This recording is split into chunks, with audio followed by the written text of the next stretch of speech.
박인기 목사의 바로 알고 바로 믿자. 성령 세례와 성령 침례. 성령 침례는 방언이 아니다. 오늘은 성령 세례, 즉 성령 침례에 대해서 말씀드리겠습니다. 이 시대의 많은 목사들과 교인들이 성령 세례라는 잘못된 용어를 사용하고 있습니다. 침례라는 성경적인 용어 대신 세례라는 말을 사용하는 교단 교회들은 성령 침례를 그대로 성령 세례라고 가르치는 죄를 짓고 있는 것입니다. 세례란 손가락에 묻힌 물을 머리에 뿌려서 죄를 씻는다는 뜻입니다. 침례는 물에 완전히 푹 잠기는 것입니다. 그러므로 성령 침례란 성령으로 푹 잠긴다는 뜻입니다.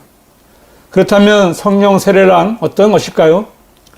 성령께서 어떤 사람의 머리 위에 손가락으로 물을 튕기듯이 살짝 임하시는 것입니까? 조금만 상식적이라면 도저히 사용하지 말아야 할 용어들을 목사들이 생각 없이 사용함으로써 많은 사람들을 오염시키고 있는 것입니다. 성령 세례란 원래 성경에 없는 것인데 많은 교인들이 성령 세례를 받기를 갈망하고 있습니다. 왜 그럴까요? 교회는 다니지만 구원받지 못한 교인들은 뭔가 자신이 구원받은 것에 대한 확실한 증거를 기대하는 것입니다.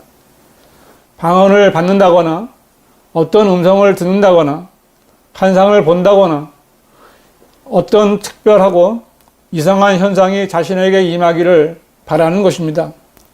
그리고 그런 것을 기대하면서 무슨 기도회니 무슨 기도원이니 마치 용한 점쟁이를 찾아다니는 것처럼 유명하고 영성이 있다는 목사나 기도원장의 기도원 집회에 찾아가는 것입니다. 그러나 그러한 특별한 현상들은 성령 세례가 아니라 악령들에게 점유당하는 것입니다.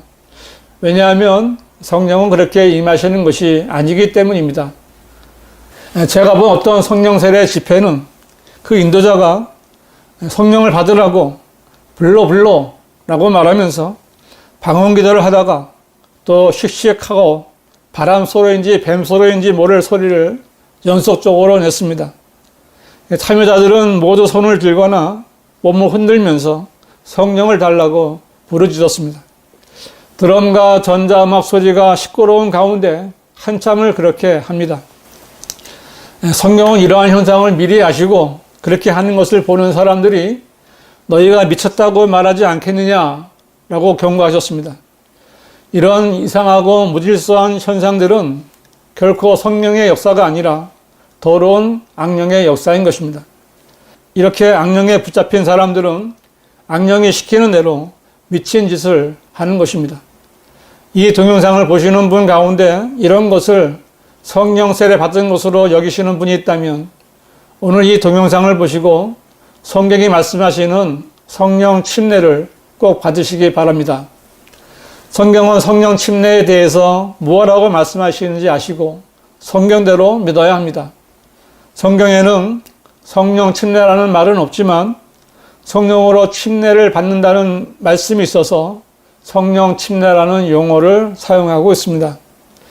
침례인 요한은 자신의 뒤에 오실 예수 그리스도에 대해서 나는 정녕 너희에게 물로 침례를 주었거니와 그분은 너희에게 성령으로 침례를 주시리라고 증거했습니다.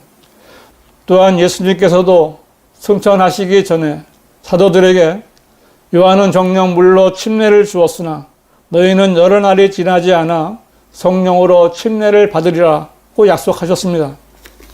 이렇게 예수님께서 약속하신 성령 침례는 사도행전 2장의 오순절 때 성령께서 강림하심으로써 성취되었습니다. 이때 성령이 오심으로써 사도들에게 약속하신 성령 침례가 이루어졌고 이때부터 이 지상에서는 그리스도의 몸으로서의 유기체적인 교회가 시작되었으며 이후로는 예수 그리스도를 믿고 거듭난 성도들을 그리스도의 몸이 되게 하는 성령 침례가 있게 된 것입니다. 이것이 성경이 말씀하시는 성령 침례입니다. 이처럼 성령 침례는 사람이 주는 것이 아니라 성령께서 직접 행하시는 영적 침례입니다. 고린도전서 12장 13절은 유대인이나 이방인이나 종이나 자유인이나 한 성령에 의하여 우리 모두가 한 몸 안으로 침례를 받았으며 또 모두가 한 성령 안으로 마시게 되었느니라고 했는데, 이 구절은 성령 침례 교리 가운데 가장 중요한 교리입니다. 여기서 유대인이나 이방인이나 종이나 자유인이나 한 성령에 의하여 라고 기록된 대로 이 침례는 한 성령에 의하여 받게 되는 것이고 또 모두가 한 성령 안에서 마시게 되는 것입니다. 이렇게 성령에 의하여 침례를 받음으로 인해 성령 침례라고 하는 것입니다.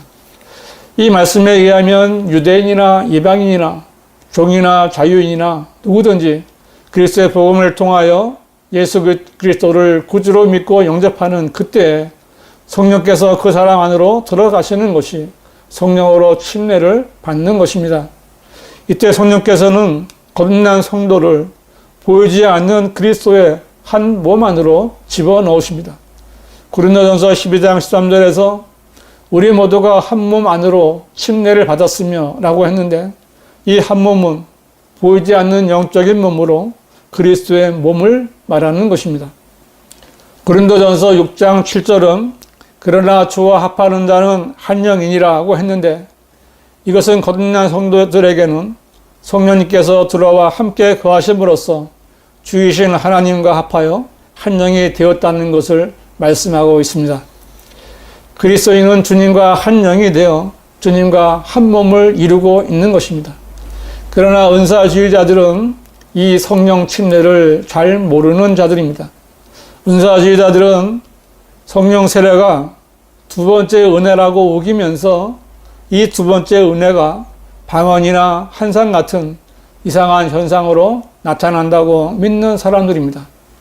이들은 마귀의 미혹에 속은 자들입니다. 이들은 사람들에게 구원받으라고 복음을 전하는 것이 아니라 성령 세례를 받으라고 강요합니다. 이들은 구원받은 교인들에게까지 당신은 구원은 받았더라도 방언은 받지 못했기 때문에 성령을 받지 못한 것이다 라고 미혹합니다. 이런 말에 속은 교인들이 기도원이나 이상한 집회에 가서 성령을 달라고 외치다가 악령을 받아 생을 망쳐버립니다. 그러나 성령 침례의 증거는 방언이 아니며 성령 침례와 그들이 말하는 방언은 관련이 없습니다. 은사주의자들은 성도가 거듭날 때 받는 성령 침례가 무엇인지조차 알지 못한 채 성령을 달라고 부르짖는 것이며, 이들이 받는 것은 성령이 아니라 악령들입니다. 성령 세례는 구원받은 성도가 유기체인 그리스도의 몸 안으로 들어가는 것입니다. 에베소서 4장 4절은 한 몸과 한 분 성령이 계시니 라고 말씀하셨고, 에베소서 4장 5절은 한 분 주여 한 믿음이며 한 성령이고 라고 했는데, 이 한 침례는 성령 침례를 말하는 것으로 성령께서는 믿는 성도를 예수 그리스도의 몸 안으로 넣어주시는 것입니다. 이때 그리스도의 몸 안으로 들어간 성도는 주님의 죽으심 안으로 침례를 받는 것입니다.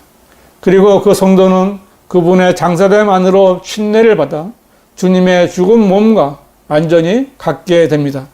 그리고 그 성도는 주님의 부활하심 안으로 침례를 받아 죽은 자들로부터 살아나서 주님의 새로운 몸 안으로 들어가 그리스도의 몸 안에서 영원히 그리스도와 함께 하게 됩니다. 이렇게 성령으로 침례를 받아 구원받은 성도가 자신이 그리스도와 함께 죽었고 그리스도와 함께 장사되었다가 그리스도와 함께 다시 부활했다는 것을 간증하는 것이 물 침례를 받는 것입니다. 이에 비하면 세례를 주는 것은 성경적인 근거가 전혀 없는 사기극에 불과한 것입니다. 에베소서 1장 13절은 너희도 진리의 말씀 곧 너희 구원의 복음을 듣고서 그분을 신뢰하였으니 또 너희가 그분을 믿고서 약속의 그 성령으로 인침을 받은 것이니라고 했는데, 성령 침례는 사람이 구원받을 때 성령님께서 행하시는 첫 번째 일입니다. 성령 침례란 성령께서 거듭난 성도에게 들어가셔서 그를 하나님의 소유로 인을 치시는 사역입니다. 사람이 거듭날 때 성령께서 그 성도 안에 들어오셔서 한 영이신 하나님의 영과 하나가 된 것을 확증하시고 인을 치시는 것입니다. 정리한다면 성령 침례는 구원받은 성도에게는 이미 완성된 일이며 과거에 예수님을 영접했을 때 성취된 일입니다. 성령 침례란 구원받은 후 성령을 다시 받는 2차적인 경험이 아니라 죄인이 구원받을 때 성령에 의하여 그리스도의 몸 안으로 침례를 받는 영적 현상입니다. 그러므로 구원받은 성도라면 이미 받은 성령을 또 달라고 부르짖어야 할 이유가 전혀 없습니다. 성령으로 침례받는 것은 사람의 일생 가운데 구원받을 때 단 한 번으로 끝나는 것이며 이 성령 침례는 영원한 효력이 있는 영원한 침례입니다. 여러분 가운데 아직 성령으로 침례를 받지 못한 사람이 있습니까? 성령으로 침례받는 것은 막무가내로 달라고 부르짖거나 밤낮으로 기도하거나 기도원에 가서 뜨거운 체험을 해서 받는 것이 아닙니다. 지금 조용히 마음을 가다듬고 하나님께 자신이 죄인임을 고백하십시오. 그리고 성경대로 자신의 죄를 대신해서 죽으시고 장사되셨다가 성경대로 셋째 날에 다시 살아나신 예수 그리스도를 믿고 자신의 구주로 영접하십시오.